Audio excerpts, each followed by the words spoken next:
Congressman, before we let you go, let me ask you about something else aside from the moratorium. You faced some criticism in recent weeks over your push to defund the police. Campaign records show that you spent roughly $70,000 on private security, and some critics say that move is hypocritical. What's your response to those critics? They would rather I die? You would rather me die? Is that what you want to see? You want to see me die? You know, because that could be the alternative. So either I spent $70,000 on private security over the last few months, and I'm here standing now and able to speak, able to help save 11 million people from being evicted, or I could possibly have a death attempt on my life. And this is my last point on this. If I have actual police officers who have threatened my life, tell me about that. Tell me that I don't need security. And let me just say this last thing.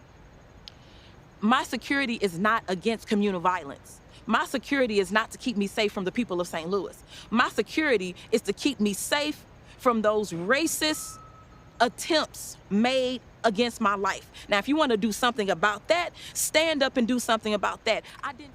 Congresswoman, have you had police officers threaten you? Absolutely. I mean, I've been in this fight for 7 years.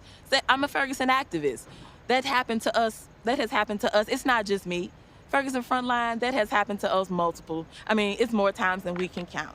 But even now, as a member of Congress, you've had police officers threaten your life. I mean,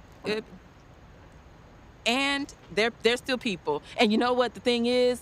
They can threaten my life, and I'm still working for them. I'm still going to work for them. I'm still going to make sure their families are taken care of, because I'm no respecter of persons. If you have a need, I'm going to take care of you, because that's my job.